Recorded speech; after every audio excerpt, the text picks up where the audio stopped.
Bem-vindo ao podcast Mente Blindada 24/7. Eu sou o Gustavo Dantas e a nossa missão aqui é de trazer grandes nomes do esporte, atletas, coaches, para compartilharem suas experiências e ajudar a blindar a sua mente, não somente em competições, mas principalmente na vida, 24 horas por dia, 7 dias na semana. E hoje o convidado é o Rodrigo Cumprido Medeiros, faixa preta, 5º grau de jiu-jitsu, faz um trabalho excelente em Chicago hoje em dia. Foi 3 vezes campeão mundial na faixa preta, muita experiência para passar e, cara, muito legal ter você aqui, Cumprido. Como é que estão as coisas? Valeu, Gustavo. Obrigado pelo convite. Espero poder bater um papo legal contigo e que as pessoas se divirtam e que tirem alguma lição dos disparates, dos sacrifícios, das vitórias e das derrotas. É isso aí, essa é a intenção. Então, cara, vamos só dar um resuminho do teu começo nas artes marciais e depois a gente já fala logo de competição. Vamos lá. Cara, eu comecei... meu primeiro esporte que eu fiz de arte marcial, eu fiz judô muito pouco tempo no Flamengo, eu era criancinha pequena, sei lá, nem sei quantos anos eu tinha, uns 5 anos, assim, eu lembro de eu pequenininho indo no judô. Aí, alguns anos depois, eu acho que eu já devia ter uns 12 anos, eu morava, minha mãe ainda mora lá, né, o meu prédio é do lado do prédio do Leozinho, que era do lado do prédio do Jacaré. Então, eu era muito amigo do Leozinho desde pequeno. Na frente morava o Maurição, pai do Roger, o Ralph e o Roller moravam na mesma rua. Caramba. E tem vários outros faixa pretas ali naquela área, né? Que várias outras pessoas que vieram a se tornar faixa preta ali. E aí eu treinei na academia do Jacaré por alguns meses, mas eu não gostava muito. Pô, tinha um gordo lá, o cabuloso, que montava em mim, eu não gostava. Aí eu fui fazer taekwondo. Aí fiz taekwondo por um tempo, cheguei a competir e tal. Eu era até bom de taekwondo. Aí todos os meus amigos começaram a fazer boxe tailandês, kickboxing. Aí eu fui pro kickboxing, estava fazendo kickboxing. E o meu primo, que morava ali naquela rua também, estava fazendo jiu-jitsu. Eu já era melhor amigo do Léo. Todos os meus amigos tinham saído do kickboxing, do Muay Thai, e tinham ido para o jiu-jitsu. Metade estava na academia do Jacaré, metade na academia do Bolão. E aí eu fui o último a fazer essa migração, porque meu primo Mauricinho me chamou e comecei a treinar com 16 anos, no final de 2000, no final de 93. E, cara, então você começou a competir logo, né? Eu comecei a competir em 94, né, no meu primeiro ano de faixa azul. Não tinha campeonato de faixa branca naquela época. E eu era ruim pra caramba, cara. Era muito ruim. Eu só tinha guarda fechada, só que eu não conseguia puxar pra guarda direito. Então, meu primeiro ano eu tomei só pau. Mas eu comecei a entender o que eu tinha que fazer e tal. Os últimos 2 campeonatos do ano eu ganhei. Eu ganhei de juvenil peso absoluto naquele campeonato do Curral lá no Atlântico Sul. Uhum. E de juvenil 17, né? E aí eu lutei um campeonato em São Paulo. Em São Paulo a federação sempre foi bem organizada, então tinha era Taça São Paulo o nome do campeonato. Aí eu ganhei no adulto. Esse daí eu ganhei no adulto. Legal. E aí, quando que você sentiu assim, porra, acho que eu vou levar essa parada a sério? Começou a se empenhar mais? O que tu acha? Então, naquela época, né, cara, a gente ia pra escola. Eu era ruim pra caramba na escola, não prestava atenção em nada, era mó vagabundo. Uma coisa que eu me arrependo, né, é aquela história, a gente tem 2 formas de aprender as coisas, que é ouvindo a experiência de uma pessoa que já passou por isso. E essa é o jeito fácil de aprender. Você ouve a experiência de alguém que sabe, que já passou por isso, e você faz o que a pessoa te falou, você entende, tira aquela lição. Ou você vai lá e bota a tua cara na reta, e aí você vai aprender. Mas normalmente não é do jeito mais agradável. Entendeu? Então, pô, eu lembro dos amigos do meu pai falando comigo, mas bicho, estuda, você não precisa nem estudar, só presta atenção. Se você entender essa porra, tu não precisa estudar. Pergunta quantas vezes for necessário na aula, sai de lá entendendo o negócio, que aí você não sei o quê. Pô, eu repeti de ano 3 vezes, pô. Entendeu? Aí tive que fazer supletivo depois. Só que aí, nesse tempo, eu conseguia treinar pra caramba. Eu treinava 2 vezes por dia já. E aquilo, né? O jiu-jitsu, no começo, ele é muito complicado. Você olha assim, o cara fala assim, não bota a perna em pé. Aí você, sei lá, na guarda aberta, não bota a perna em pé. Aí você tá na guarda fechada, você fala assim, o cara falou para não botar a perna em pé. Aí você não bota a perna em pé na guarda fechada, o cara te acha. Aí o cara fala, por que você não botou a perna em pé? Eu falei, pô, porque tu falou para eu não botar a perna em pé? Cara, eu lembro lutando com um cara, num dos meus primeiros campeonatos de faixa azul, de juvenil, né? O Leozinho no meu corner. Aí eu botei as 2 mãos por dentro da perna do cara e eu tava meio afastado assim. Aí o Léo grita para mim, mete a cabeça no meio da perna do cara, que era só para eu chegar para perto. Só que eu demorei uns 3 segundos, né? Que no começo você não reage Uhum. a hora que você tem que reagir. Eu demorei uns 3 segundos e eu acabei trocando a minha mão por cima, assim, e meio que correndo, tentando correr. Aí na hora que eu meti a cabeça no meio da perna do cara, eu tomei um triângulo. Eu falei, porra, tu mandou eu meter a cabeça no meio da perna do cara. Ele falou, mas isso aí foi 3 segundos atrás, que é uma diferença enorme. Exato. Entendeu? Então, porra. E, cara, quando você olha assim, vamos falar um pouco da tua carreira aí, das faixas coloridas, você sempre gosta de saber a respeito, que é um aprendizado muito grande, né? Você começa a competir, tá sentindo ali a competição. Quando você olha assim a tua carreira entre azul e marrom, quais são alguns dos aprendizados que você teve como relação erros que você de repente cometeu em treino, preparação? Lógico que a informação era muito diferente, né, cara? E de repente até erros psicológicos de competição, de como lidar com os eventos, essa coisa. O que vem assim na tua mente na faixa colorida? Cara, primeiro era realmente você chegar no nível técnico que você pode competir. Porque o cara não precisa ser o melhor para ganhar, ele precisa estar preparado de todas as formas, mas não necessariamente ser o mais técnico, o melhor de jiu-jitsu para ganhar. O cara com a mente forte, determinado, com condicionamento físico bom, ele consegue ganhar de um cara melhor que ele, né? Mais técnico do que ele. Então, o meu primeiro ano foi para perder de todas as formas que foram possíveis, para os caras passarem a guarda, montarem, estrangularem, pegarem braço, para fazer tudo. Para você também não ficar naquela, não, nunca ninguém passou minha guarda. E aí o cara fica morrendo de medo do cara passar a guarda dele e fica com aquele troço na cabeça, entendeu? Então, essa parte foi boa. Teve uma parte que foi legal, mas depois eu tive que cortar, que eu comecei a ter um monte de superstição, entendeu? E aí você vira escravo disso também. Você começa, se a pessoa tal não cortar o meu cabelo, porra, eu vou perder. Se eu não ler, eu não sei o que a minha tia me deu, eu vou perder. E aí você fica numa paranoia. E chegou um momento que eu vi que o negócio estava me dominando assim. Aí eu Que faixa peguei, você reparou isso? cara, acho que assim, na faixa marrom foi a época que eu comecei a falar assim, cara, isso daqui tá me escravizando. Tipo assim, que eu conseguia fazer as coisas, entendeu? Que eu precisava fazer. Eu tinha 2 que eu tinha que fazer. Um era pedir para a mãe do Léo cortar o meu cabelo. Sempre dava certo porque ela era minha vizinha, entendeu? Mas tinha vezes que a gente viajava, não sei o quê. Aí o cara começa a ficar nervoso, entendeu? E era ler um Salmo 90 que a minha tia escrevia para minha mão. Aí teve uma vez também que o Salmo 90 já estava todo despedaçado, cara. Ele ficava dentro da minha carteira. Que ela falou que o Carlos Lacerda uma vez sofreu um atentado, mas ele estava com aquilo na carteira, não sei. Bom, imagina, né? Aí eu peguei e escolhi um campeonato teoricamente fraco, porque não existe isso, né? Você pode ser campeão mundial e perder na Copa Exato. mais muquirana que tem, porque pode ser o mesmo atleta que você venceu e pode ser um cara desconhecido que você não está preparado para lutar. Aí eu escolhi um campeonato assim, eu falei, meu irmão, vou com o cabelo, ela não vai encostar no meu cabelo, eu não vou ler o Salmo 90 hoje. Aí lutei cagado, mas aí ganhei, aí começou aí eu perdi esse negócio, entendeu?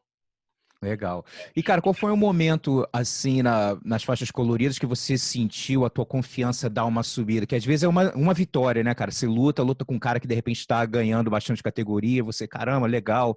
É uma coisa mais para aquele carimbo de oficial para nossa cabeça, né? Então, qual um evento, assim, que te marcou, que você sentiu a tua confiança dando um levante? Cara, o evento, eu não vou nem te falar um evento, assim, um momento, assim, que eu dei uma caída, mas eu dei uma melhorada logo na sequência, eu fiz assim, ó, puf, foi na faixa roxa, quando eu comecei a dar aula.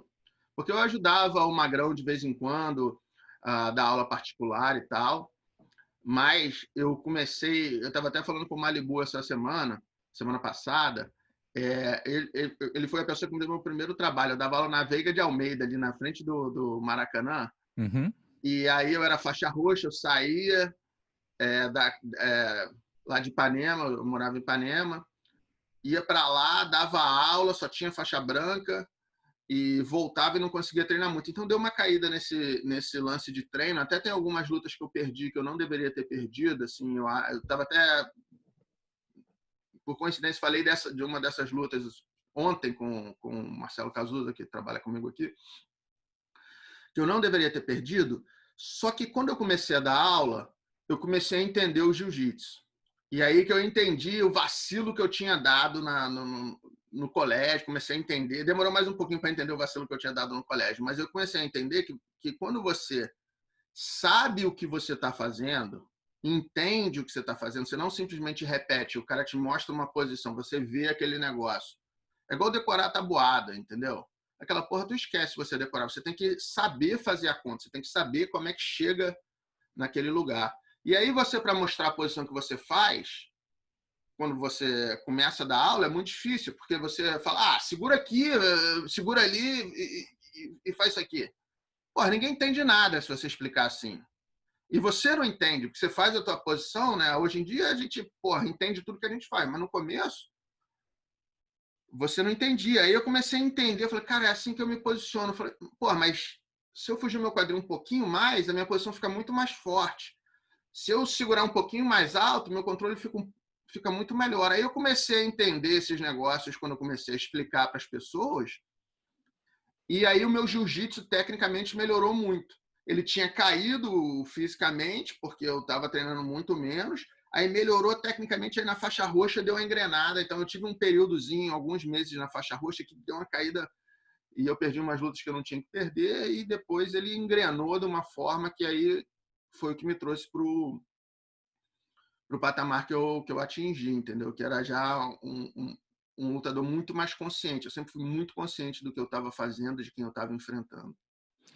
Cara, eu lembro de você numa situação na Copa Gavasa, deve ter sido lá no Grajaú Country, deve ter sido 95, Já, 94 ou faixa 95. roxa, né? Ou Hum? faixa azul, Não, faixa estava de azul ou roxa? azul ainda, que foi o É. ano que eu subi para roxo, acho que você também estava mais ou menos na mesma linha. Eu lembro que você estava começando a já ter os resultados, acho que já estavam aparecendo, e aí acho que você perdeu a final, foi até porra, eu não sei como eu busquei isso agora, porque eu estava em contato com o Vinícius Amaral. Eu acho que ninguém estava ligado nele, que ele era judoca, tipo assim, um maluco que acho que apareceu na época assim, e eu acho que você não estava ligado. E aí eu lembro que eu perdi a final do leve, e tipo assim, que eu não tinha resultado, eu tava começando a fazer uma gracinha, né? Eu falei assim, pô, até que não tá mal, né? Tipo assim, eu pensando, pô, comecei a fazer uma gracinha. Eu lembro que você entrou no vestiário, você estava devastado, mas devastado, assim, que eu acho que tu não esperava, né? O cara do nada aparecer assim. Não, então assim, aquele campeonato, eu tinha ganhado um campeonato importante antes, que Acho eu que não era lembro, Axe. Acho que foi Axe. não lembro qual foi. E eu estava bem, sabe, eu estava me sentindo bem para esse campeonato. Eu fiz um campeonato bom, eu sabia quem era o Vinícius Amaral, sabia que ele era do judô e estava preparado para lutar contra ele. Eu estiquei o braço do Vinícius Amaral, acho que 2 vezes, se eu não me engano, e ele não bateu, entendeu? E isso, cara, mentalmente vai te abalando. E aí eu cometi um erro de estar muito confiante. Eu treinava judô, meus amigos de infância também são muito bons de judô. Eu tenho um contato com o pessoal de judô há muito tempo. Eu entrei numa de que o Vinícius não ia me derrubar. E aí tem uma hora, se eu não me engano, o que aconteceu foi que ele me deu um Ossotogari de joelho, se eu não me engano, tá? Posso estar errado. Honestamente, não lembro como é que eu perdi essa luta. Eu sei que eu fui no braço dele 2 vezes, estiquei. Eu tenho uma foto, eu tinha uma foto preta e branca, assim, cara. A gente comprou um filme preto e branco na época, né? Que era foto de rolo e tal. E eu tenho a foto dele, 2 fotos dele em 2 momentos diferentes, com o braço esticado. Ele conseguiu sair. E aí eu acho que ele me deu um Ossotogari. Acho que eu fiquei de joelho na frente dele, assim. Ele entrou um Ossotogari. Eu fiquei meio em pé, assim, vacilei, não puxei pra guarda. E realmente, eu saí dali, cara, muito abalado. E eu acho que eu ganhei o absoluto depois. Eu sei que eu lutei com o Andrezão. Eu tenho as medalhas lá na academia, depois eu olho no meu currículo, eu consigo ver e tal. Mas eu até acho que eu consegui me recuperar e ganhar o absoluto. Mas eu estava arrasado, assim. O Jacaré, na época, ficou conversando comigo e falando, pô, normal, não sei o que, não sei o que lá.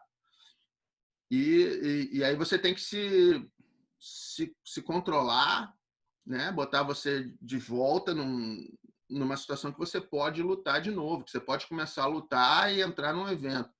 Eu não tenho 100% de certeza se eu ganhei o absoluto, eu acho que eu ganhei, mas isso aconteceu comigo no primeiro Mundial, que eu perdi a minha categoria. Na segunda luta eu perdi do Paulão e eu voltei para o absoluto e ganhei. Sendo que nesse dia eu não fiquei abalado quando eu perdi do Paulão, eu fiquei muito puto, entendeu? Foi uma luta bem parelha. E ali eu já tinha um conhecimento interno, conhecimento pessoal do jeito que eu funcionava e dos meus adversários muito superior. E acho que essa talvez um dos meus pontos mais fortes mentalmente. Eu sei que você faz, a tua parada é muita coisa mentalmente, de se motivar. Eu sempre tive muita consciência do que eu consigo fazer. E eu sei a diferença do que eu consigo e do que eu preciso. Tem vezes que eu falo assim, cara, isso não é um negócio que eu consigo fazer normalmente, que eu sou bom, mas eu preciso fazer isso. Se eu quiser ganhar, eu preciso fazer isso. E aí, às vezes eu consigo, entendeu? Mas eu me conheço assim, ó, cumprido é isso.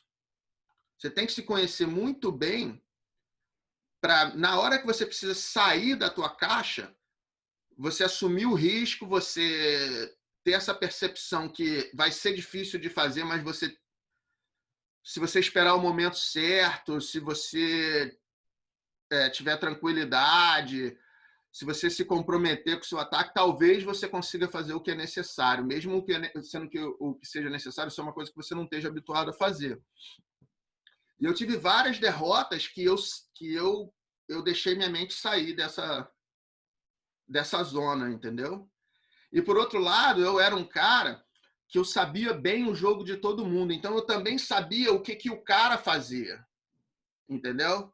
E, às vezes, você sabe, eu falo assim, esse cara vai vir para me dar queda e cruzar o joelho. Eu tenho que evitar que isso aconteça, mas se isso acontecer, eu tenho que estar preparado também. Legal. E como foi a tua transição da marrom para preta? E digo assim, emocionalmente falando, você acredita que subiu confiante, tipo assim, chegou a hora, esse é o momento mesmo? Você sentiu que você estava pronto?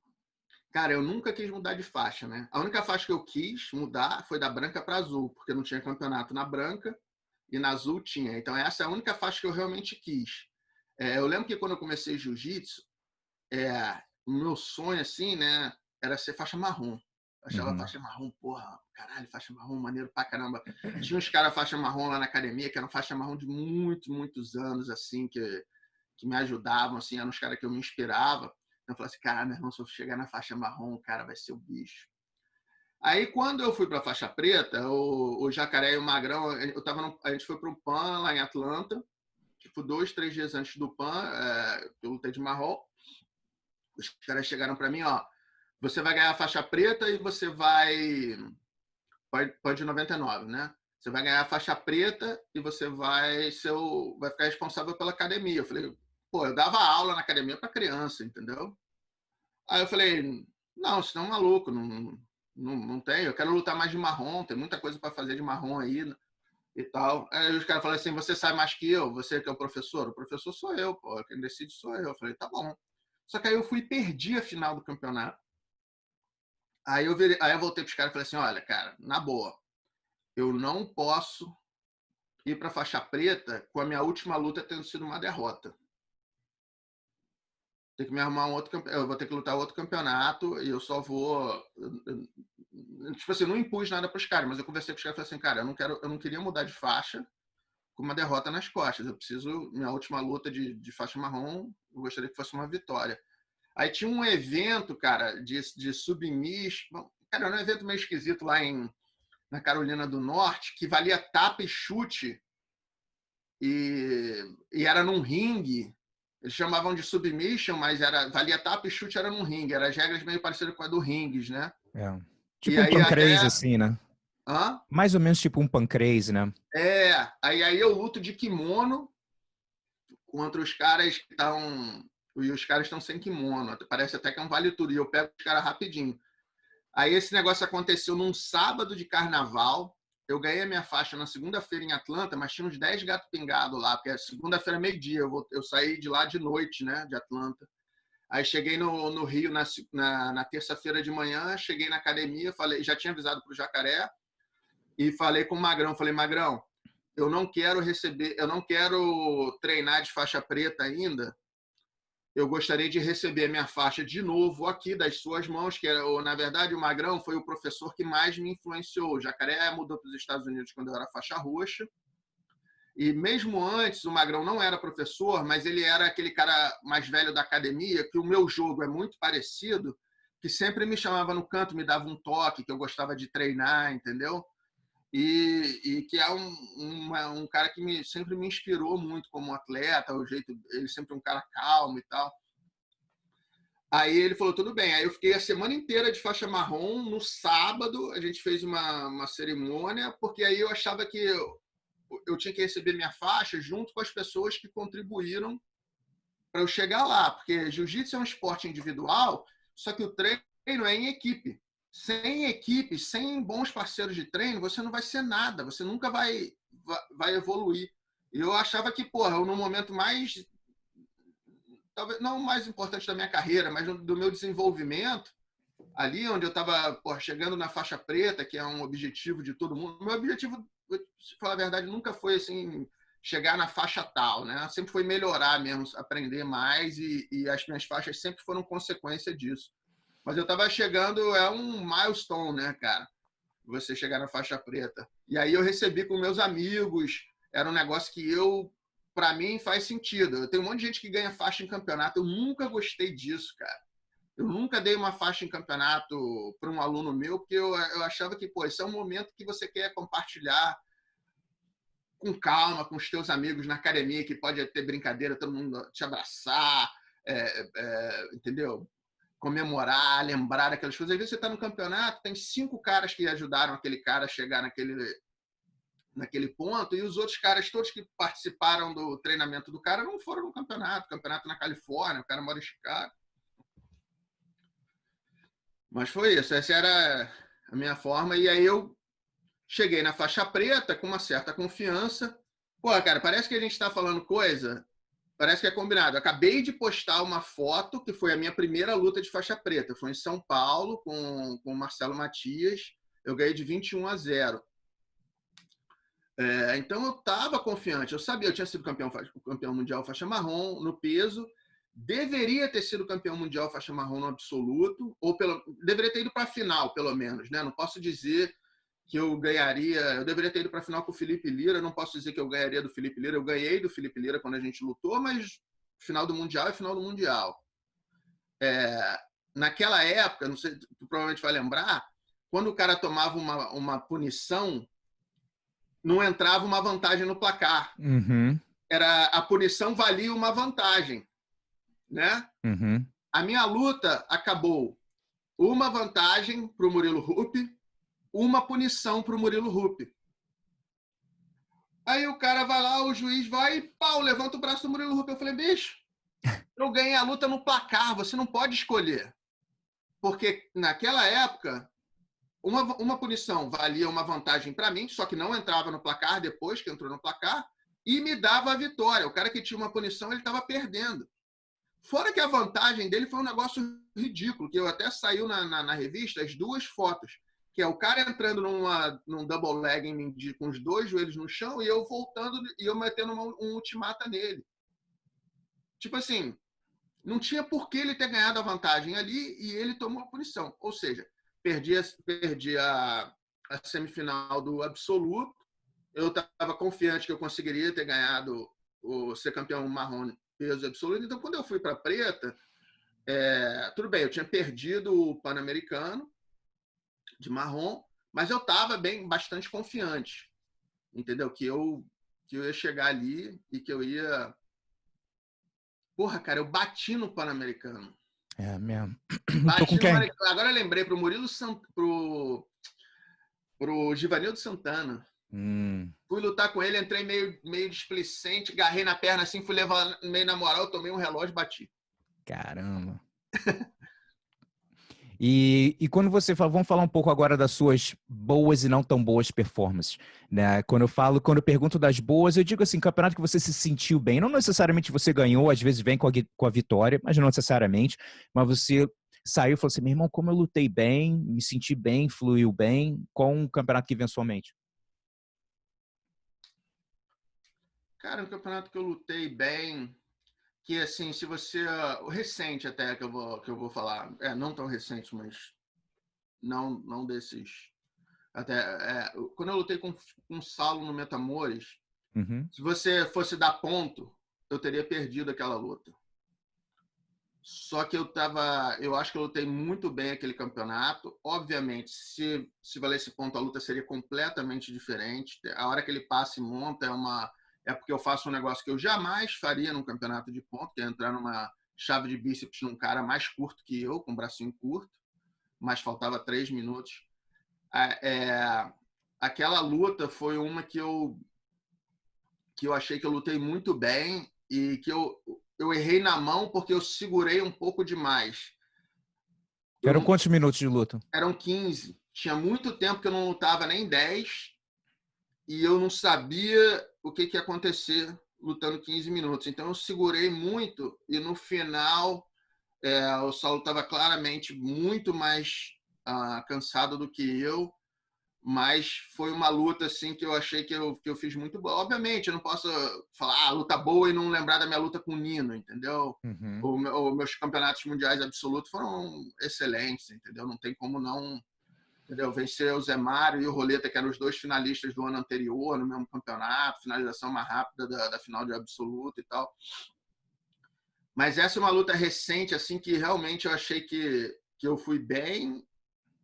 Eu mentalmente estava muito bem. Tem uns movimentos, né, cara, que você humilha o cara. Você dá um quedão assim no cara, você dá um raspadão e tal. Você humilha o cara e o cara ele ou vai se encolher e vai deixar tu matar ele, ou o cara vai ficar puto. Normalmente o cara se encolhe quando ele toma uma humilhada. E nos olhos do juiz, isso sempre enche os olhos. Eu sempre fui um lutador, cara, que lutei para fazer o meu ponto, para fazer o que eu tinha que fazer, ficar meio... Eu não tenho nem foto muito bonita, porque eu sempre luto meio de cabeça baixada, meio escondidinho, assim. A minha atenção nunca está na plasticidade do movimento, mas sim na finalização do movimento, em terminar o que eu comecei. Quando eu escolho fazer um negócio, eu quero terminar aquilo. Então, cara, começou, o Saulo me deu um morotê, brother. E o que eu, porra, caí todo errado, tomei um ipom horrível. E dali eu consegui botar ele na meia guarda e aí eu senti, e o Saulo é um cara que ele quando ele luta, cara, ele na cabeça dele, ele é Deus e você é a plebe da terra. Qualquer um que ele tá lutando, ele vai entrar te dando peitada.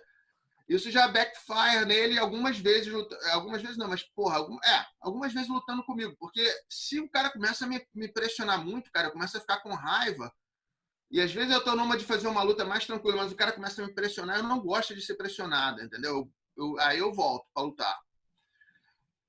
Ele me deu esse quedão, eu falei, que viado, meu irmão. Olha o que o cara fez, cara. Aí eu consigo agarrar a perna dele, eu subo, e aí eu puxo a perna dele lá no alto e dou um bandão, entendeu? Então aí o momento da luta passou para ele, e aí eu tirei dele e passou para mim de novo, entendeu? E você tem que entender mais ou menos essa dinâmica, que vai impressionar muito as pessoas que estão vendo, e principalmente o juiz, se você faz um movimento desse bonito, né? No final da luta. Isso já foi no começo da luta. E se você não rebate, se o cara começa a te atacar e você fica passivo, ele vai te atacar mais, ele não vai parar de te atacar. Exato. Então, você tem que se defender, você tem que atacar o cara. Então, acho que essa luta, assim, das lutas recentes, foi uma luta que eu lutei muito bem, apesar do que, se você for olhar a luta, você vai falar, mas o cara fez mais ponto que você se fosse jiu-jitsu. Mas não era isso que eu tava... Por isso que eu pergunto, assim, como você se sentiu, né? Senti que, pô, meu irmão, tava bem, se sentindo bem. E nessa que você foi do primeiro absoluto, faixa preta, que você foi campeão, como é que tava a tua cabeça indo ali, chegando ali na semifinal?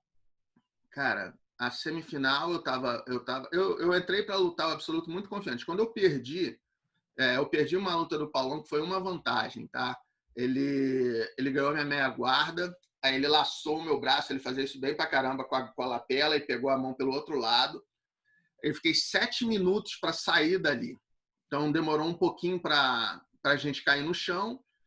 Quando caiu no chão, quando ele caiu na minha meia guarda, demorou 7 minutos para me desvencilhar. Quando eu consegui me desvencilhar, cara, acho que faltava 1 minuto, ele acabou ganhando por uma vantagem. Mas foi uma luta que não teve nada, Não entendeu? teve luta, não teve né? ápice, não teve. Eu tentei, não consegui. Eu simplesmente não consegui tentar. Ele tentando soltar o meu braço, o Paulão se posicionava bem pra caramba, excelente atleta. A gente teve várias lutas, assim, sempre difíceis e tal. E quando eu saí, eu comecei a perturbar os caras e falando, bicho, deixa eu lutar absoluto. Se ninguém for lutar absoluto, eu luto. Se ninguém for lutar absoluto, eu luto. Se ninguém for lutar absoluto, eu luto.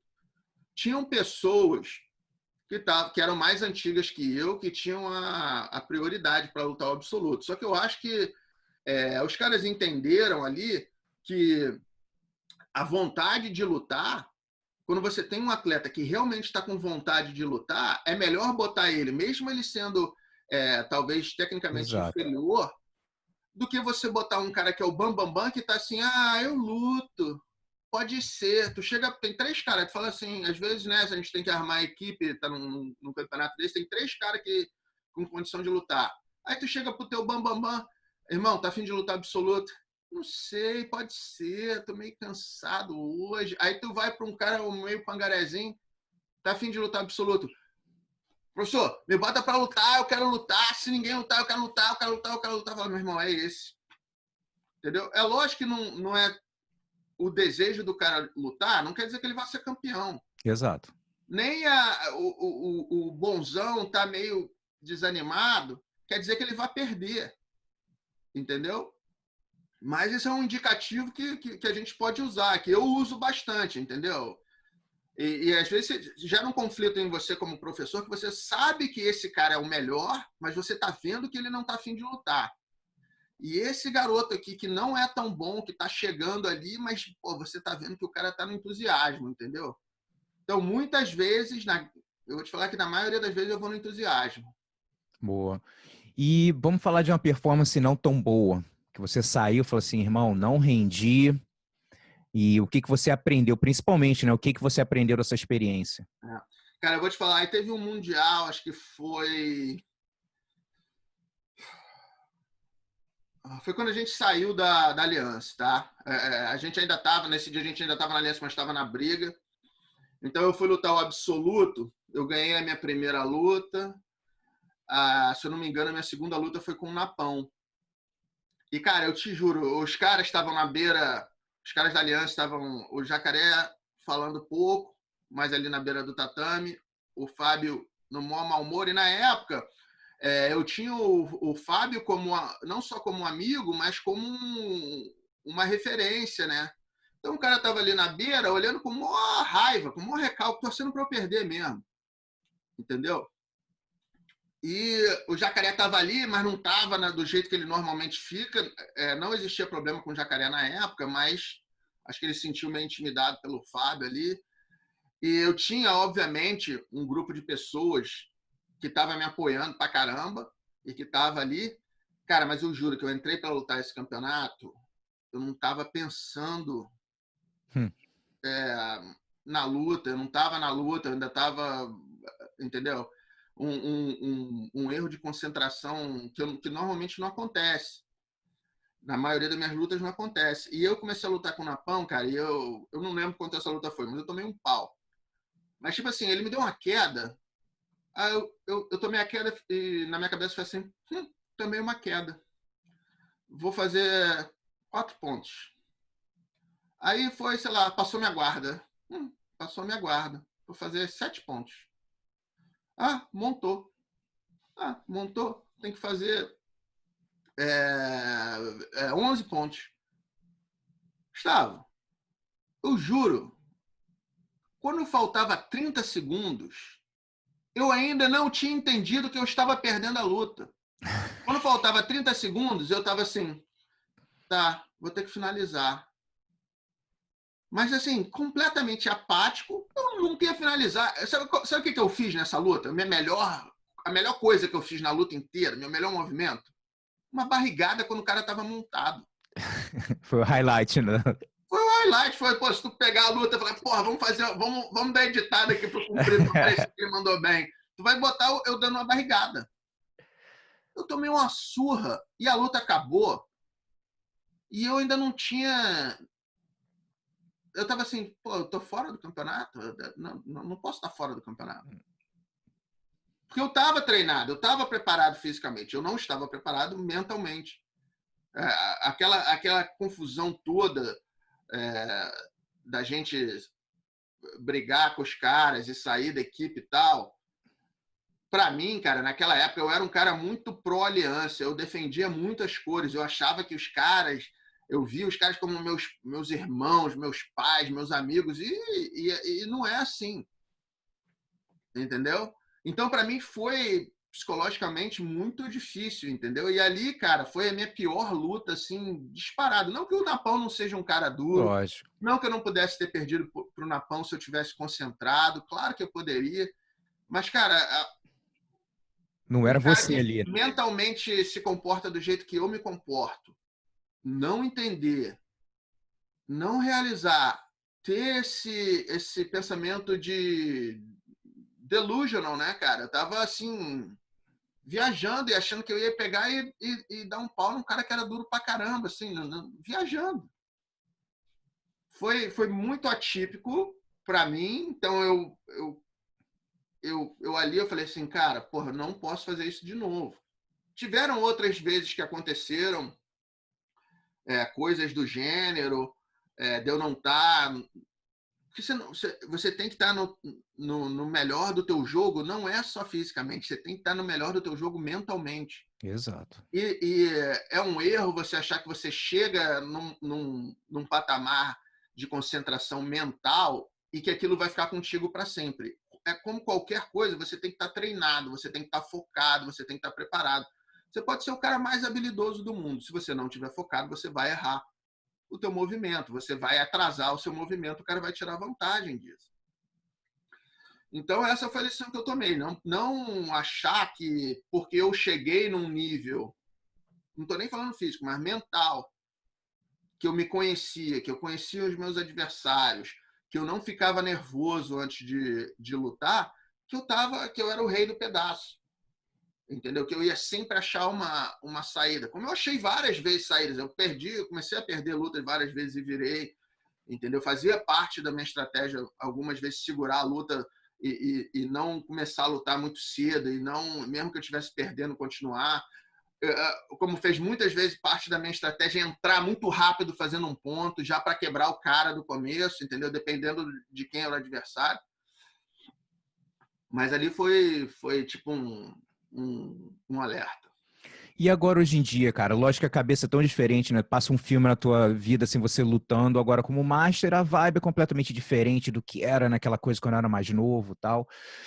Como você se prepara mentalmente hoje em dia? Eu não digo nem necessariamente, por exemplo, eu estava falando outro dia com o Roberto Godoy. Aí eu perguntei, pô, como é que você se prepara? Ele falou, cara, eu não faço nada de especial, não, tal. Só que aí, quando ele começa a descrever, eu falei, cara, você está descrevendo um treinamento mental. Ele, pô, visualizando as lutas, né, fazendo essas coisas, ficar ligado na voz negativa que para ficar, não, meu irmão, foca aqui, tá. Isso é tudo parte, ele faz, tipo assim, naturalmente, né? Então você sente que você também faz mais naturalmente, assim, essa parte mental? O que você acha? O Godoy é um cara que ele melhorou muito. Ele é muito melhor no Master do que ele era no adulto.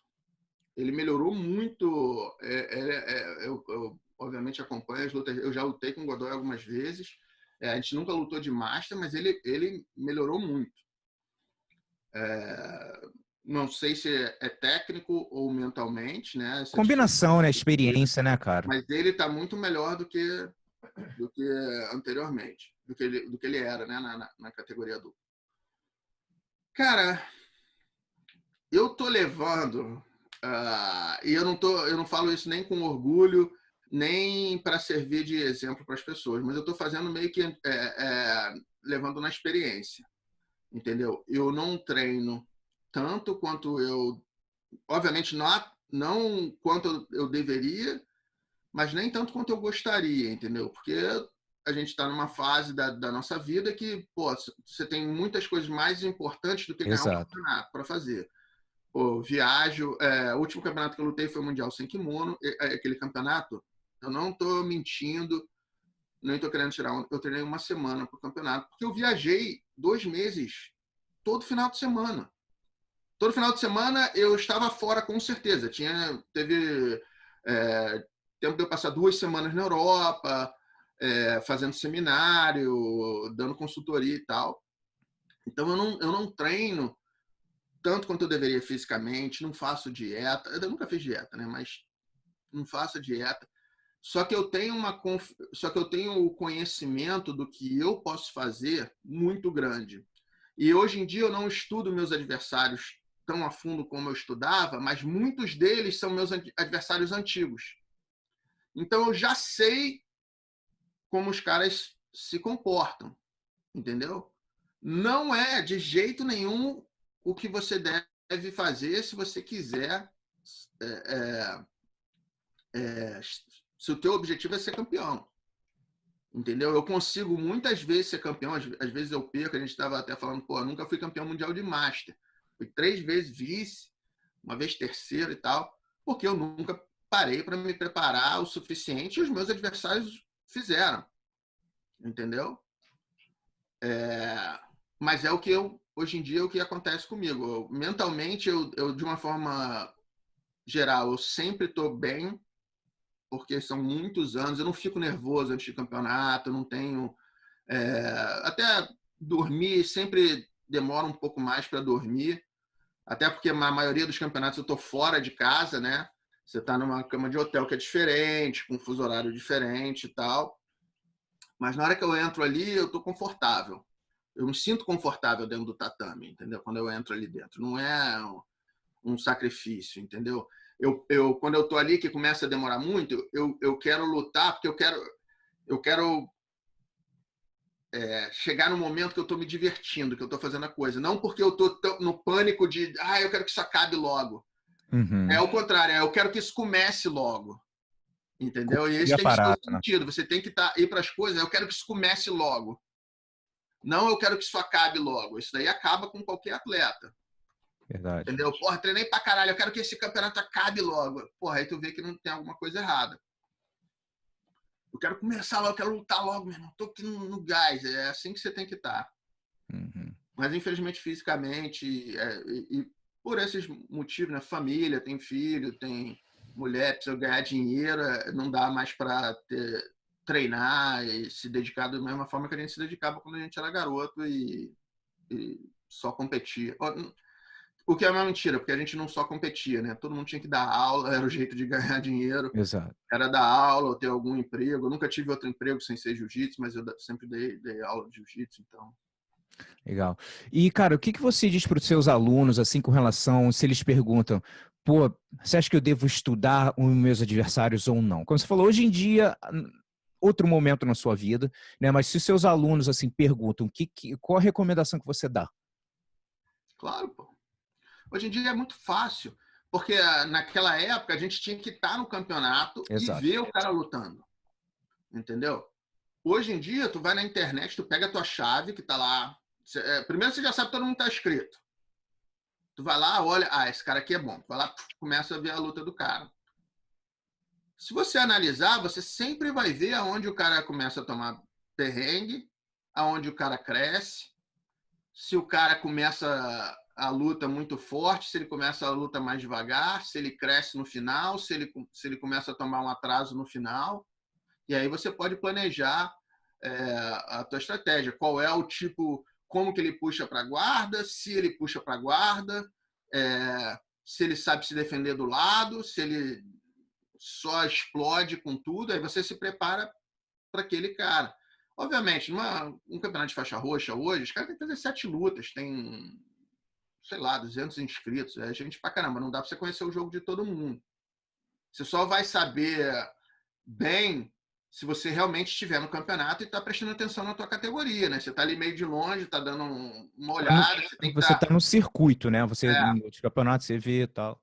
mas pelo menos os caras mais duros, as tuas primeiras lutas, você consegue, porra, ir na internet e ver tudo. Às vezes você pode até sair da tua luta, isso daí é indispensável. Você acabar a tua luta e ver quem é o cara que você vai lutar na próxima, né? Esperar. Se o cara estiver lutando depois de você, você senta ali, mesmo que você esteja cansado, e olha e vê, porque é a informação mais recente que tem. Eu como coach, eu fico sempre tentando pegar a próxima luta do meu atleta. E às vezes o cara luta antes. Você tem que tentar sentar ali e dar uma olhada e ver, ó, o cara tá com o joelho machucado, o cara tá cansando, o cara tá voando, o cara tá entrando num triângulo voador com 3 segundos de luta. Você tem que saber o que o cara tá, como é que ele tá lutando aquele campeonato. Porque quantas vezes você não viu um cara que você tirava para nada e naquele campeonato o cara veio voando? É. Ou o oposto, um cara que voa sempre e tá lutando um campeonato que ele tá indo lá pelas tabelas, ganhando de vantagem, porra, decisão, ganhou uma decisão que era para ter perdido e tal. Então, você como treinador, você tem que ajudar o teu atleta também nesse sentido, né? É uma coisa que hoje em dia, eu tento falar para meus atletas que perguntam isso, eu falo, estuda, mas com equilíbrio. Porque o problema é quando o cara começa a ficar tão na neura, estudar tudo, que daqui a pouco está influenciando o jogo dele na academia, ele não está fazendo o jogo dele. Ele está querendo fazer antijogo de todo mundo, ele esquece do próprio jogo dele, né? Então, é tipo assim, ter um equilíbrio. Eu conversei com o Gianni Grippo, e ele é um garoto que eu lembro na faixa roxa, ele fez a final com um aluno meu no PAN, no Roxa Pena, e pô, foi um lutão, ele acabou ganhando no final, fui dar os parabéns para ele, falei, pô, cara, parabéns, aí você lutou muito bem. Aí ele falou, pô, cara, eu tenho um caderninho com o nome de todo mundo da minha categoria. Eu sei as forças de quem são os caras mais perigosos, tal, tal, tal, tal, tal, tal. E aí falou, já sabia o estilo dele e papapá. E aí quando eu tava conversando com ele, fazendo a live, eu perguntei a respeito disso. Aí ele falou, cara, eu estudar do jeito que eu era me ajudou muito a ganhar muito campeonato, mas chegou a um ponto que começou a me atrasar. Tipo assim, era roxa, marrom, daqui a pouco eu tava, tipo assim, eu não fazia o meu jogo. Eu tava entrando de tal maneira que eu esquecia de fazer o que eu tinha que fazer, porque eu tô tão preocupado com o que o cara vai fazer. E ele viu que começou a atrasar ele, né? Aí ele começou a estudar menos, ter uma ideia, estudar, tipo assim, ter uma ideia que o cara tá fazendo tal, e começou a melhorar para ele. Então, o que não pode também é ficar tão bitolado no que o cara vai fazer que esquece o que você vai fazer, né? Não tem uma coisa que possa tomar o controle do teu treino. Você tem que estar preparado mentalmente, fisicamente, tecnicamente, estrategicamente.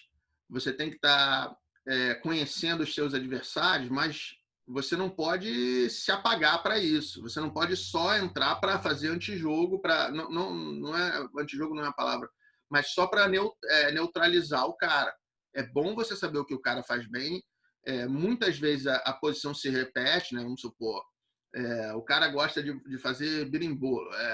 Umas categorias mais leves, praticamente todo mundo faz berimbolo, praticamente todo mundo passa com leg drag. Então, você precisa conhecer os conceitos do berimbolo e do leg drag para se defender. E você sabe, ó, esse cara aqui, ele gosta de fazer berimbolo para direita.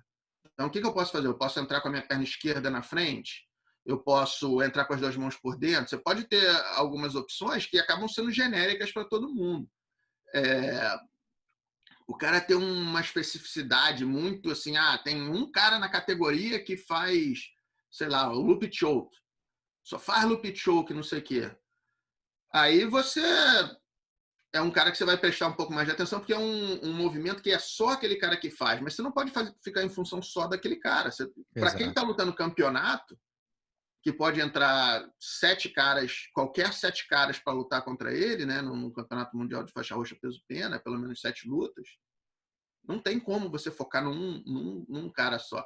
Aí essa galera que gosta de fazer essas lutas casadas, só faz luta casada, é fácil, porque na luta casada, todo mundo pode estudar bastante, mesmo que o cara seja muito melhor. Eu sempre falo assim, ganhar do Bochecha é difícil, mas ganhar do Bochecha no Mundial é quase impossível. Por quê? Porque ali o cara tá no foco dele. Você fazer uma luta com o Bochecha em outubro, o cara não tá não é o foco, não é o ponto mais alto do ano dele. Então você pega um cara que talvez não fosse ganhar do Bochecha, se prepara só para fazer aquela luta, aí sim, entende tudo que o cara faz e entra para neutralizar o cara e fazer um pontinho e ganhar a luta, ou até finalizar. Entendeu? Uhum. Então você tem um monte de cara que hoje fica famosinho só fazendo luta casada, porque é muito mais fácil de você estudar um adversário do que você ter que estudar uma categoria, do que você ter que se preparar para uma categoria. Então você vê uns caras que são medianos fazerem frente para os caras que são top. Aí tu fala assim, cara, mas esse cara ganhou do campeão mundial. Eu falo, mas não ganhou no mundial, né, irmão? Você tem que ganhar do campeão mundial no mundial. Aí você ocupa o espaço dele. Aí você se torna o campeão mundial. Mas você ganhar do campeão mundial num evento que menor, entendeu? Então, realmente, você não pode se anular só pensando no que os outros fazem. Você tem que se conhecer muito bem. Até falei isso antes. Eu sempre me conheci muito bem. Eu sempre soube muito bem o que eu conseguia fazer e o que eu não conseguia fazer, o que eu ia ter muita dificuldade de fazer. Obviamente que eu me surpreendi muitas vezes comigo mesmo. Tentei fazer coisas que eu tinha não certeza que eu não ia conseguir, mas eu tinha muitas dúvidas que eu ia conseguir fazer e consegui. E fui para fazer coisas que eu tinha certeza que eu ia fazer e não deu. Entendeu? A gente não está lutando sozinho, né? Tem um outro cara ali na tua frente. Exato, exato. Está passando pelos mesmos dramas e dilemas que você. Não importa quem seja. Não importa se é o Bochecha, se é o Roy. O cara também tem os conflitos dele, tem os dilemas dele, entendeu? Por mais que o cara seja forte mentalmente, todo mundo tem dor de barriga um dia. Não, verdade. Cara, alguns dias atrás também eu liberei um vídeo falando de começo de luta, a importância de abrir placar, que influencia muito nisso. E aí eu estava conversando com o Ítalo Vilardo, que é muito amigo seu, e ele falou, cara, o Comprido me falou um negócio assim, não confunda como você deseja que a luta aconteça com estratégia de luta. Né? E aí eu queria que você falasse um pouquinho a respeito disso de começo de luta, porque é uma coisa que, cara, a partir do momento que tem alguma coisa no placar, né, ainda mais no Master hoje em dia, 5, 6 minutos, meu irmão, isso aqui, ó, pum, ó, a luta já é outra. 10 minutos, você tem aquele tempo para recuperar, mas de qualquer maneira, abrir o placar ajuda muito. Então, como você vê essa parte aí, esse começo de luta, abrir placar? Cara, então, depende com quem você está lutando. Tá? Por exemplo, se hoje eu fosse lutar com o Bochecha, minha chance de ganhar do Bochecha é mínima, mas se eu entrar botando pressão nele, a minha chance some. Por quê? Porque ele vai voltar com tudo, ele vai tomar 2 pontos, ele vai falar, desgraçado, esse velho aí querendo fazer ponto em mim, vai me atropelar. Eu lembro do Leozinho, não sei se tu estava nesse Abu Dhabi, que ele lutou até com um cara aqui de Chicago, o Bob Sherman. Ele tomou um quedão do Bob Sherman. Ele tomou um quedão do Bob Sherman, que na hora que ele bateu no chão, meu irmão, ficou a marca do corpo do Léo no tatame. 10 segundos depois, o Bob Sherman tinha batido. Meu irmão, o cara parecia um endemoniado. Na hora que ele bateu no chão, ele ficou com tanta raiva. que, porra, o Léo não é um cara maldoso, mas, porra, se bobeasse, ele tinha machucado o cara ali. Entendeu? Porque ele ficou com muita raiva que ele tomou aquele ponto. Porra, o Bob Shurman podia até entrar com tudo para finalizar, não para dar uma queda, para começar ganhando quando não valia ponto. Porque era Abu Dhabi. Então ele foi, deu um quedão no cara, causou a ira do cara, era mais novo, mais rápido, melhor que ele. E para quê? Não adiantou nada. Então, às vezes, você vai segurar a onda, entendeu? Você vai lutar com bochecha, tu vai arrastar a luta, e aí, nos teus últimos 2 minutos, você vai tentar ganhar do cara.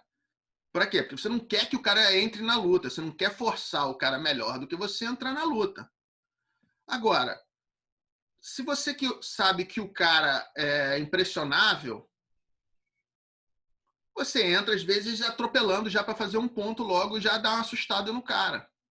Entendeu? Comum, cara novo vem lutar contigo, você já mais experiente, o cara nunca lutou contigo, o cara sempre tá esperando o pior. O que tu faz? Dá o pior para ele, brother. Meu irmão, o cara começa... Daqui a pouco tu vê que o cara começa lutando contigo, daqui a pouco tu vê que o cara tá fazendo assim, ó, tá se defendendo. Aí acabou, mentalmente. Entendeu? Se você manter a sua concentração, você vai levar a luta. Então, tem situações que você realmente vai impor tudo para fazer o começo da luta. A grande maioria das situações requer isso. Era uma coisa que eu fazia muito. Eu entrava direto para fazer um ponto e já botava o cara na defensiva. Tem horas... Eu lembro uma vez, cara, o Lucas Leite lutando com o Murilo Santana. Lucas e Murilo. O Lucas estava ganhando a luta fácil, cara. Tinha uns 5, 6 pontos lá na frente. Faltavam uns 3 minutos. Aí o Lucas ganhando a luta fácil. O Murilo não estava nem reagindo muito, não sei o quê. Aí o Lucas falou alguma coisa no ouvido do Murilo, não lembro. Não, tipo assim, calma aí que já vai acabar, não sei o quê, tá tranquilo. Tá ganho, não sei o quê. Meu irmão... Se transformou. O cara virou o Hulk, não sei o que, acabou que no final foi 1 ponto de diferença, quase perdeu. Aí o Lucas falou, caralho, eu nunca mais falo nada, meu irmão, vou ficar na minha. Parece que eu perdi a luta. Entendeu? Então, porra, tem os caras que você vai abalar mentalmente se você começar atropelando eles. Tem os caras que se você começar atropelando... Tem uma luta minha com o Saulo. Eu entrei, eu tinha machucado o joelho, tá? Era uma luta sem kimono na Carolina do Norte. O Shaolin até lutou com Pro M, né, que chama. Aquele evento eu já fui com o joelho muito fodido. E no finalzinho da minha luta com o Jim Lister, que era a semifinal, o Jim puxou meu joelho pro lado, cara, e aí ferrou tudo. Eu já saí ali, meu irmão, já sabia que não podia lutar no dia seguinte. Só que era o seguinte, na época, não tinha muita bolsa, né? Na época era $5 mil pro campeão. Eu lembro. Era boa grana, e $1.000 pro segundo. Só que, se o segundo não luta, chama um cara da semifinal e bota o cara da semifinal. Então, eu já cheguei para os caras, falei no caminho, falei assim, não tem condição de lutar. Vou entrar para pegar meu $1.000. Né? Eu estava lá na Carolina do Norte, meu irmão, $1.000 era mó grana. Vou entrar para pegar meu $1.000. Aí os caras, beleza. O Léo Jacaré até falou assim, tudo bem, mas antes de você desistir, olha pra gente. E aí foi isso que eu te falei, o Saulo, ele entra, cara, possuído pelo espírito da superioridade, ele empina o peito assim, ele vai pra dentro de tu. Cara, eu ia entregar a luta pra ele, eu fui pra dar a luta. Ele me deu uma peitada, começou a me empurrar, eu fiquei puto. Entendeu? Aí saí, dei uma cinturada nele, taquei ele no chão. Aí a gente voltou, eu dei um single leg, dei um quedão, aí ele subiu de novo, eu dei outro, não sei o que. Quando eu fui ver, eu tava ganhando de 6-0, eu acho, nem lembro direito exatamente quanto foi, mas 6-0. Aí, era de 15 minutos essa luta também. Ixi. E tinha 2. Aí eu olhava assim, ó, Gustavo, eu virava assim, ó, pra procurar o o Jacaré e o Léo, e toda vez que eles viam que eu ia olhar assim, os caras o Jacaré já correu. O Jacaré ficou num bagulho lá que era perto de uma pilastra lá, que ele se escondia quando ele via. O Léo, ele ficava correndo e ele só ficava nas minhas costas, entendeu? Então o Léo corria em volta do tatame. Entendeu? Eu olhava assim, o cara, porra, vai que tá ganhando. Eu falei, meu irmão, eu quero parar essa porra. Só que, obviamente, não é gritar de volta, eu quero parar. Porra, Gustavo. Foi indo, chegou uma hora, faltavam 13. Faltavam 2. Tinham 13 minutos de luta. Aí o cara, meu irmão, faltam 2 minutos. A luta é tua, acabou. Pô, a gente ficou em pé. Eu lembro que o Saulo estava de camisa de malha. E lá a regra era, se tivesse de camisa, podia segurar. E eu avisei para ele antes. Eu falei, bicho, se lutar de camisa, eu vou segurar. Eu agarrei na gola dele assim, ó. Eu joguei para baixo. Quando acabou, a gola dele estava embaixo do umbigo. Porque faltava 2 minutos, eu com o joelho fudido. Eu falei, não tem jeito desse maluco me derrubar mais. E acabei ganhando a luta, entendeu? Porra, uma luta que eu entrei para perder. Desde o dia seguinte, eu passei 24 horas com a luta entregue. Eu só não avisei para ele que eu ia dar para ele. Graças a Deus, se eu tivesse avisado, ele ia ter deixado eu parar a luta. Entendeu?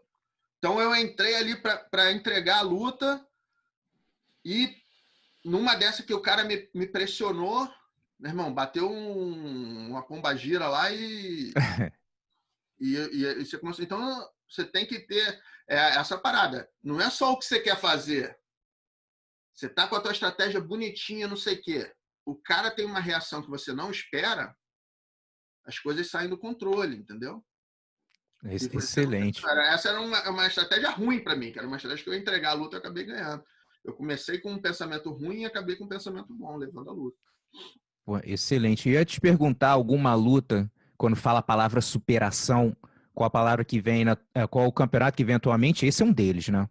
E na superação foi uma superação grande, porque no dia seguinte já começa a doer mais, lógico, né? Você luta no sábado, no domingo, vai doer mais ainda.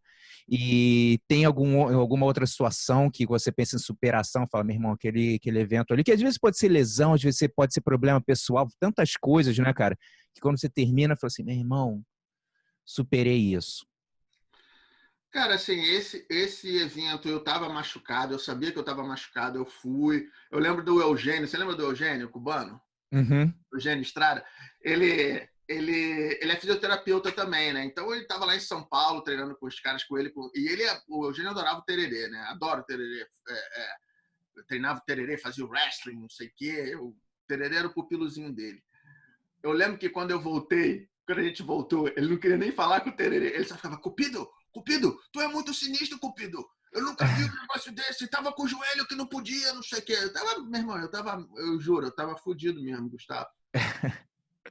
Então, porra, essa foi.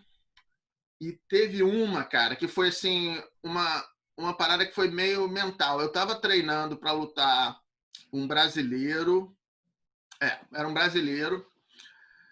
E, cara, uma semana antes do campeonato, eu sempre treinei mal a semana antes da luta. Normal, não me afeta, nunca me afetou. Só esse campeonato, nunca me afetou. Eu já sei disso. É o jeito que eu funciono a semana antes do campeonato. Eu não sei se eu estou tentando fazer ajustes, se eu estou me preparando, se eu já estou segurando a onda. Eu gosto de parar de treinar bem antes. Não bem antes, mas normalmente para lutar no sábado, na quinta-feira eu já não quero ter que fazer nada, eu nunca tive problema de peso, então não tinha que ficar. Então, na quinta-feira, para mim, é meu último dia e tal. E essa semana, ela já vem bem devagar, essa última semana, né? E eu estava me preparando para lutar, e a semana antes, acho que na segunda-feira, eu tinha o preparador físico, o Marquinho Tatu, não sei se tu conheceu. Já ouvi falar. O Ítalo foi pupilo do Marquinho também. E o Marquinho trabalhou comigo nessa época de faixa preta, né? Então, porra, e essa época o Magrão estava um pouco afastado. Eu era o chefe da academia, né, que estava lá, e por algum motivo ele não estava lá, e o Léo estava em São Paulo. Então, cara, eu comecei a entrar numa noia de que eu não estava preparado para lutar o campeonato. Aí eu lembro que eu cheguei, a gente treinava lá no Vasco, no clube de regatas ali na Lagoa. Eu lembro de eu chegando lá, o Marquinhos comendo a laranja. Aí eu falei, Marquinhos, bicho, eu não tenho condição de lutar, cara. Do que você tá falando, rapaz? Eu falei, não tenho condição de lutar, não tô bem preparado, esse campeonato vai ser difícil. Porra, não tô preparado. Ele, calma aí. Aí ele pegou um papel ali, escreveu lá sei lá o quê. Faz esse treino aí. Tá tranquilo, vai lá e faz.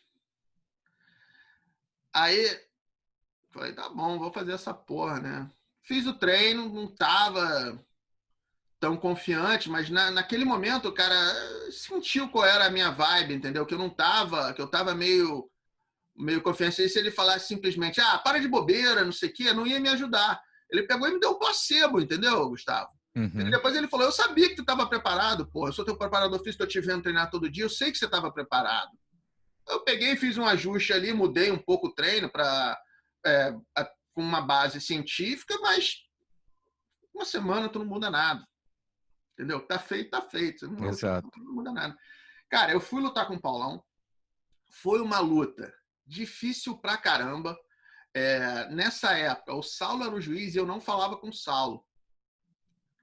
E eu puxava o Paulão para guarda, dominava a manga cruzada, e quando eu entrava para raspar, toda vez que eu fazia isso, o Paulão se jogava de joelho. E eu estava atacando mais, mas não tinha vantagem, com um juiz que provavelmente não ia ser favorável a mim, mas eu continuei com a minha cabeça, cara, boa. Talvez, muito provavelmente, porque esse cara me deu aquele placebo na semana anterior. Entendeu? E aí, faltando 20 segundos, na minha cabeça, o Saulo quis me dar uma sacaneada. Entendeu? Porque fala assim, parou, volta em pé. 20 segundos para acabar a luta. Lutando com o Paulão. Parou, volta em pé. O que vai acontecer? O cara vai entrar em... E eu já tinha perdido pro Paulão numa dessa. Uma luta, só que dessa, na faixa roxa, eu tinha espancado o Paulão a luta inteira, 0-0. Nessa que a gente voltou em pé, eu fui puxar para a guarda de bobeira, ele deu aquele passapé no ar que nem encontra, que nem encostou, caí com o De La Riva engatado, o Paulão de bunda, passei 20 segundos discutindo com o Tetel, que era o juiz, dizendo que não tinha sido queda, e o Tetel, luta aí, meu irmão, que o cara tá de bunda no chão, é só tu subir que tu vira a luta. Tinha perdido na roxa. Nessa, quando a gente fica em pé, aí eu falei, brother, não vou puxar de novo, porque esse cara vai entrar no coach McCombs, vai fazer a mesma coisa. Se não me deu, se o cara não me der 2 pontos, vai dar vantagem. Aí o que eu fiz? Eu entrei na baiana. Quando eu entrei na baiana, o Paulão sentou, fez o sprawl. Aí dali eu já troquei direto para uma raspagem de gancho, que não foi vantagem. O Paulão, eu levantei ele lá no alto, ele veio, pum, e caiu na mesma posição que ele estava, né? Com os 2 joelhos apontados para mim, só que ele fez assim, pum. No 0-0, o Saulo foi lá e vantagem. Eu ganhei a luta, entendeu? Também de um evento que eu estava uma semana antes. Se você tivesse me visto, se você tivesse ouvido a conversa que eu tive com o Marquinhos, você ia falar, não, Cumprido não vai ganhar do Paulão. O Paulão, esse foi o ano que o Paulão me ganhou no Mundial, né? Foi no mesmo ano. Então você... acho que foi no mesmo ano. Então você ia falar assim, vai perder de novo. Esse campeonato de faixa roxa que eu perdi do Paulão, o Tererê tava apostando em mim, né? Os caras às vezes tinham essa parada de ficar apostando. Aí o Viadinho, cara, na hora que eu fui lutar com o Paulão, ele falou, não, essa daí eu não vou apostar, não. Ele me falou depois, ele falou, comprei, fiz não sei quanto, fiz R$15 aí, apostei R$2 em cada luta, não sei o quê. Mas final eu não quis apostar, não, porque o Paulão é tudo duro. Eu falei, te fuder, rapaz. E eu ia te perguntar até alguma luta de virada, assim, também, que te marcou, né? Que você tá perdendo e no finalzinho, meu irmão, tu se virou e pum, ganhou. Cara, de virada... Cara, teve uma, assim, quando eu era faixa roxa com o Marcel, não foi bem de virada, né? Com o Marcel Ferreira, eu tinha sido campeão mundial de faixa azul e o Marcel tinha sido campeão mundial de roxa. O Marcel já era bem conhecido nessa época, tu lembra, né? Uhum. E a gente foi lutar no PAN. Mas ele era o favorito disparado.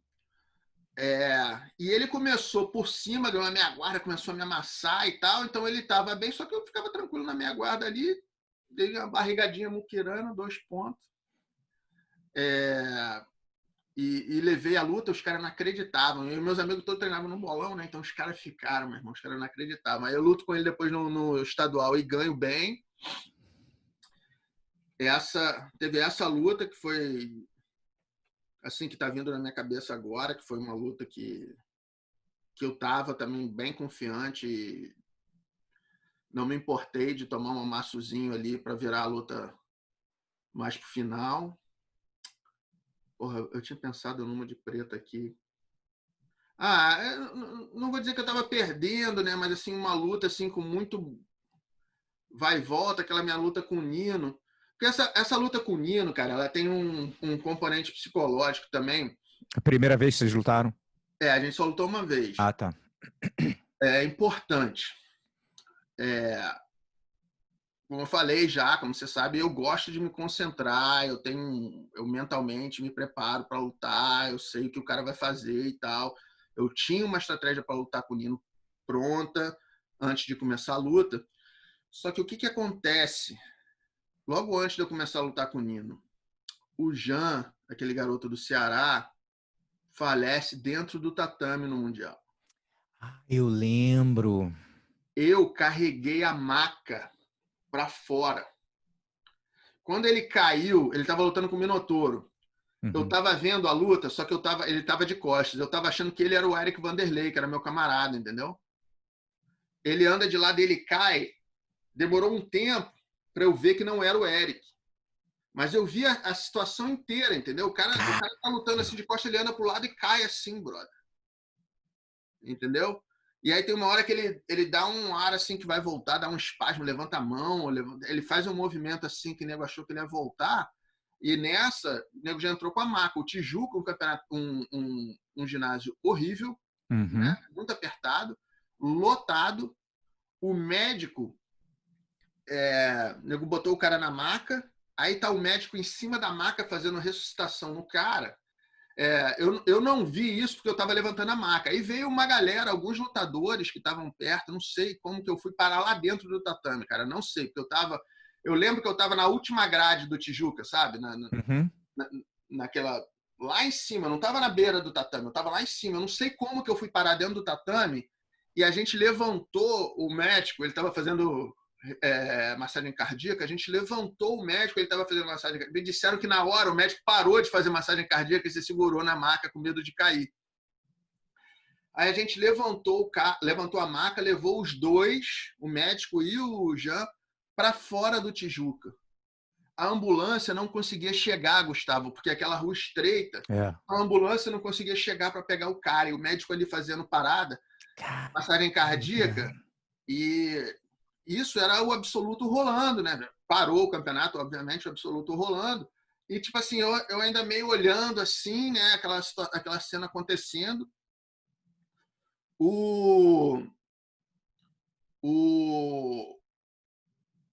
Aí chegou a ambulância, eu fui andando para a porta, cara. Eu lembro que quando eu botei a cara na porta do Tijuca para voltar, eu ouvi área 1, Rodrigo Medeiros e Antônio Chembre. Caralho. Eu até já perguntei pro Sereno, falei, man, tu fez essa porra pra puxar a atenção de volta pra luta, né? Ele meio que desconversou e tal, mas também uma das minhas ideias, assim, eu tô falando uns negócios que é da minha cabeça aqui, que eu não sei se foi exatamente isso que os caras estavam pensando quando eles fizeram, né? Eu já perguntei isso pra ele, não, mas por quê? Não tem uma resposta satisfatória. O que se fez, tá certo, né? Só que eu entrei pra lutar contra o Nino com a cabeça em branco. Imagino, entendeu? porra.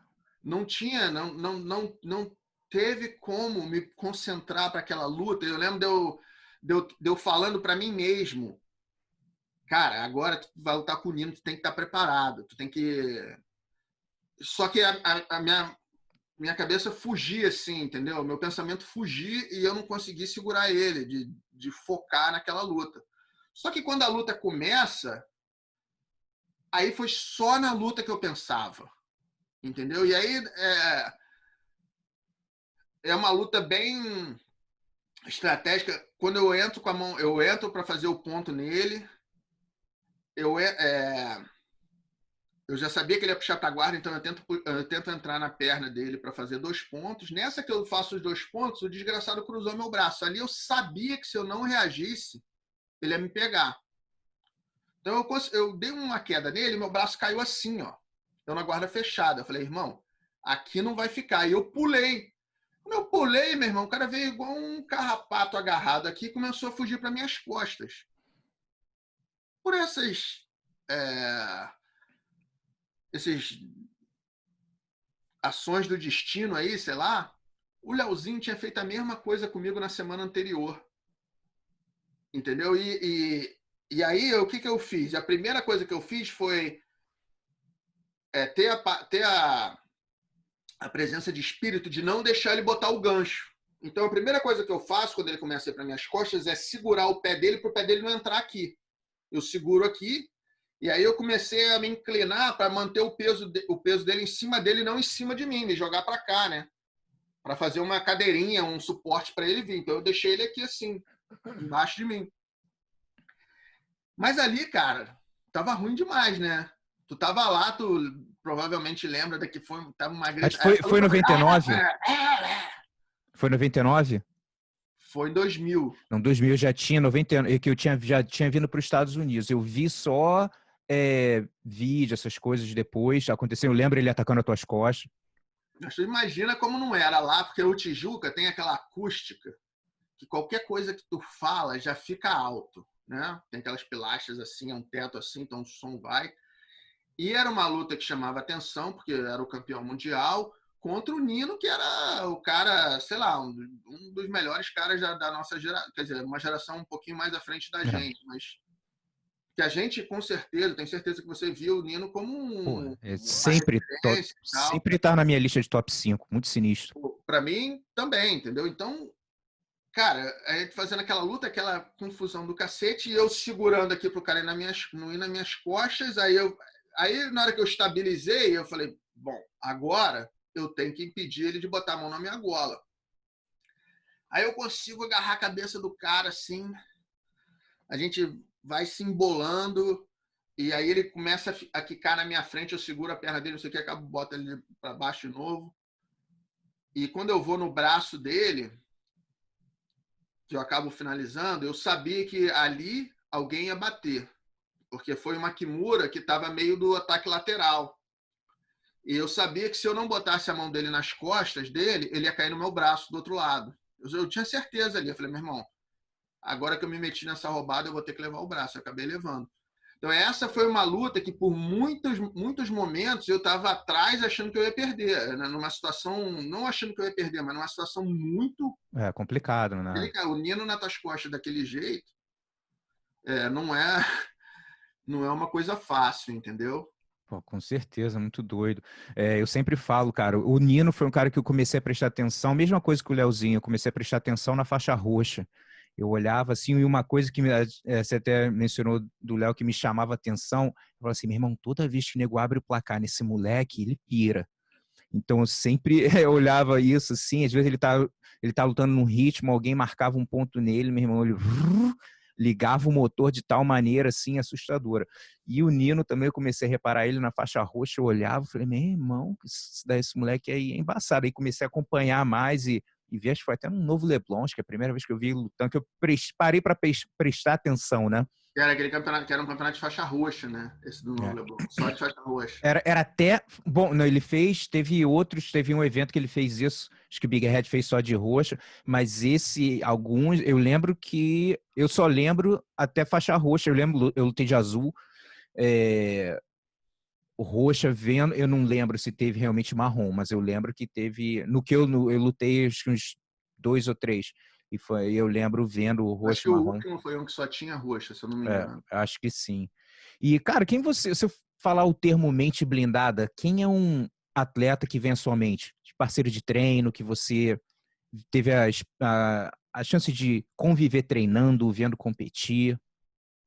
Cara, vendo competir, acho que o Saulo é um cara que tanto ele quanto o Xande, os caras são muito estratégicos, os caras conseguem seguir. E no Saulo, principalmente, ele tem essa autossugestão que que torna o cara entra para lutar achando que ele é o, Uhum. entendeu? Ele é super-homem e você é o ladrão do banco, entendeu? Ele vai te pegar assim e te soltar dentro da cadeia. Então, acho que assim, o que vem à mente é ele mesmo, entendeu? Nesse Legal. aspecto. E para o pessoal que está assistindo aí, a gente está chegando no final da entrevista. Se você está assistindo no YouTube, não esquece aí de curtir o vídeo. Também para assinar o canal. Se estiver no Spotify, passe esse áudio para frente. Então, a gente tem várias entrevistas aí, tem vlog. Então, se você estiver curtindo aí, passa essa informação para frente. E, cara, qual foi uma das maiores lições que a competição de jiu-jitsu te ensinou para a tua vida? Cara, acho que a gente ouve muito que você pode ser o que você quiser, né? Principalmente aqui nos Estados Unidos, você pode ser qualquer coisa que você quiser. E eu não acredito nisso. Eu acredito que você pode ser quase tudo que você se dedicar muito para conquistar. Entendeu? Eu acho que não dá para dizer assim, todo mundo vai ser campeão mundial, até porque matematicamente isso é impossível.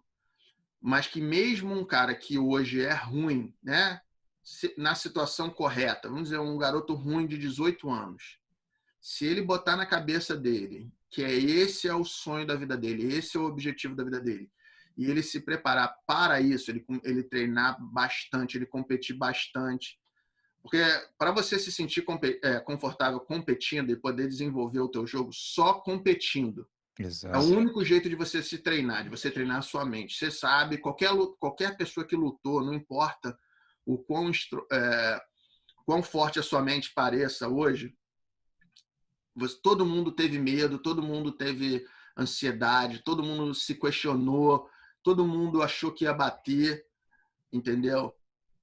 E eu queria só fazer um ponto depois, me lembra do ponto do AA, na analogia que eu faço do Alcoólicos Anônimos, depois que eu terminar isso aqui, Uhum, porque acho que combina com o negócio que você fala. uhum. Agora eu perdi o que eu estava falando.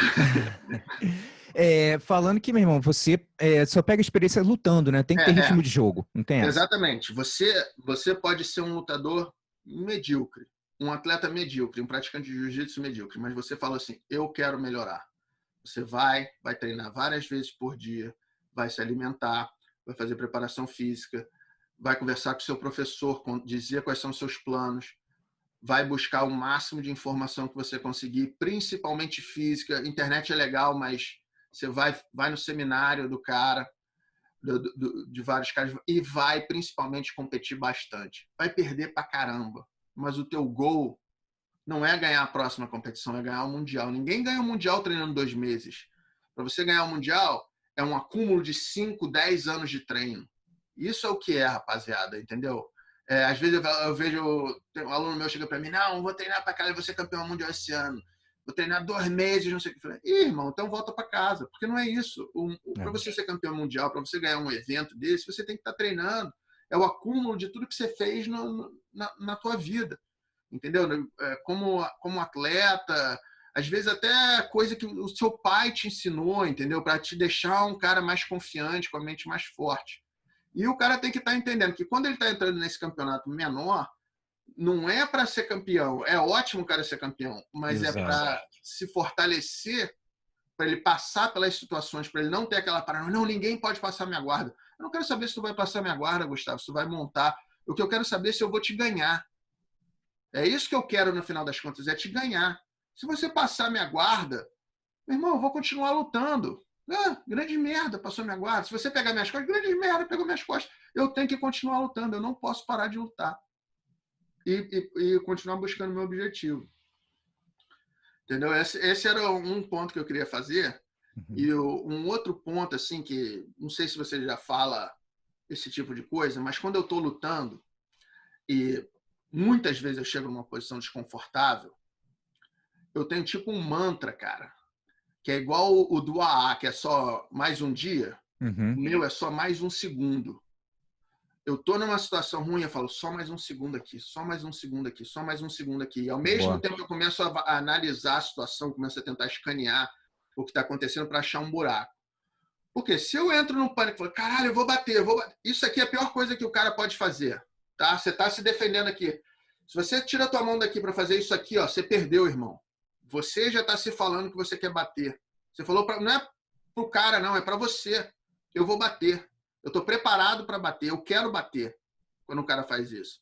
Então você fala assim, meu irmão, vou ficar só mais um segundo aqui. Só mais um... Eu não estou dizendo para ninguém se machucar. Eu nunca me machuquei lutando, nunca dormi. Quer dizer, já me machuquei lutando, mas não porque não bati. Entendeu? Tu segura ali, pô, só mais um segundo eu vou ficar aqui, só mais um segundo eu vou ficar aqui. Eu sempre faço isso. Toda vez que eu estou numa posição delicada, e é só mais um segundo eu vou ficar aqui até eu saber para onde eu vou. Porque eu também vejo muitas vezes o cara tá numa posição ruim, o cara tem que sair daqui, aí se mexe de qualquer jeito e bate. Você só vai se mexer quando você está numa situação ruim, quando você souber onde você vai parar. Qual é o caminho que você quer traçar, entendeu?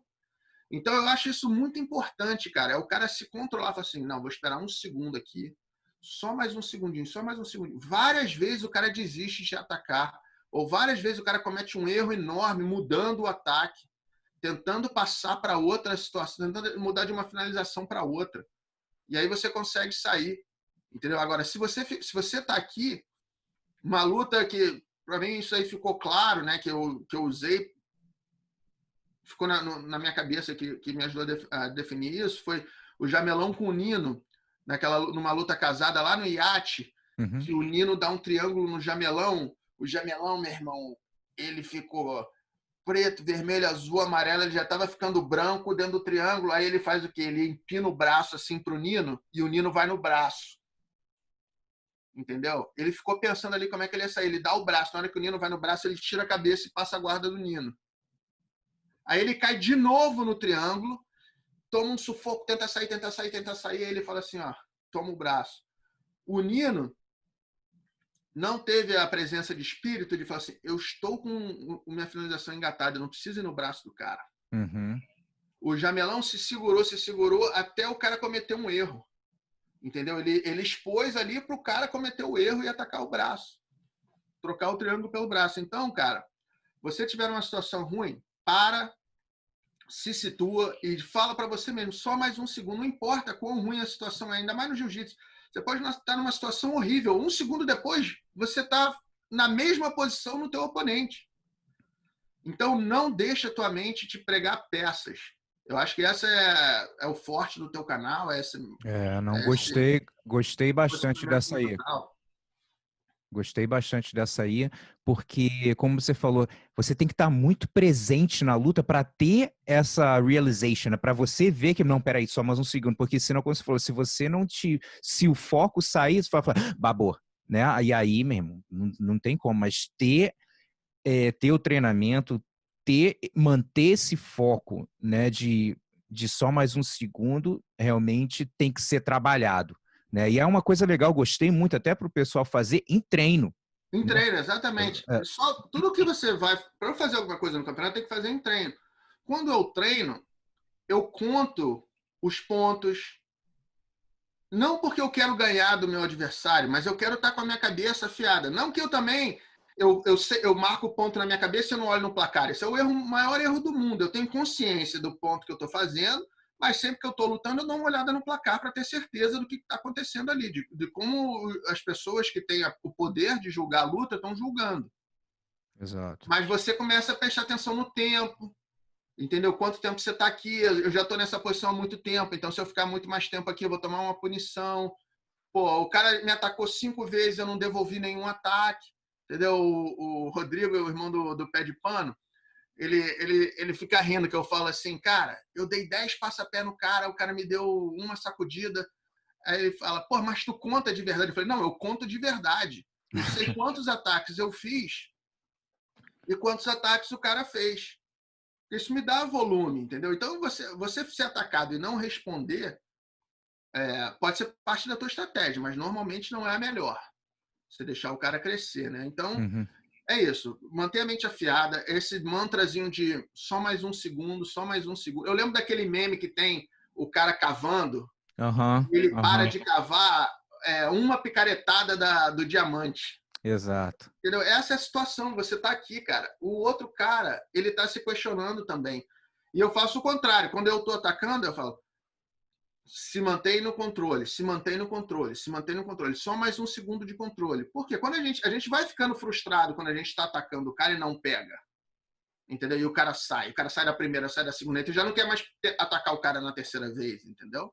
Então, Uhum. pô, fala pra você, conversa com você mesmo. Só mais um segundinho, brother. Só mais um segundinho. Se situa aí que tu vai sair. Só mais um segundinho. Só isso que você precisa. E quando você tá na boa, continua, brother. Você tá bem, continua, continua. Se ajusta a posição que você vai pegar. Perfeito, cara. Cumprido, foi muito maneiro, cara. Obrigadão mesmo. Acho que a galera com certeza vai tirar várias, como posso dizer, lições ali de tantas experiências, porra, competiram há muito tempo. Por isso que eu gosto de trazer a galera bem experiente, né? Porque é maneiro, e eu gosto, lógico, eu troco muita ideia com ou em live, ou alguém, um garotão que 21 anos, porque tá aí legal, é muito bom. Só que, brother, você viveu isso, ainda vive, mas tipo assim, viveu durante muitos anos, muito mais cenários do que de repente um garotão que vai trazer muita coisa para, lógico, muita experiência para compartilhar, mas não é a mesma coisa de um cara como você e tantos outros que eu já trouxe que já estão na estrada há muito tempo, né? Quantas besteiras que já fez, tanta coisa que deu certo, né? Tantas lições aí e poder compartilhar com seus alunos. E, irmão, eu agradeço você estar compartilhando isso com o público brasileiro. Então, muito legal isso. Valeu mesmo. Valeu. Quero deixar um abraço para todo mundo. É um prazer estar aqui conversando com você, Gustavo. Seu trabalho é muito legal, é bem relevante. Continua aí. Avisar para a galera, eu estou aqui em Chicago, perto de Chicago. Quando vocês estiverem por aqui, dá um pulo lá na academia. Se quiserem me encontrar nas mídias sociais aí, @CumpridoBJJ. Eu tenho um canal no YouTube também que ninguém assiste meus vídeos, ninguém. Eu tenho o pior canal do YouTube do mundo, né? Ninguém vê, nem minha mãe, cara. Ela vai. Eu tem 7 pessoas que assistiram, nem minha mãe assiste. Mas é legal, assim, tem boas informações. Eu tenho que aprender a fazer isso. Então, pô, se tu for no YouTube também botar Cumprido BJJ, tem algumas lutas, algumas dessas lutas que a gente falou, e algumas posições legais também que vocês podem tirar proveito aí. Show. Brigadão, irmão. E galera, tamo junto. Os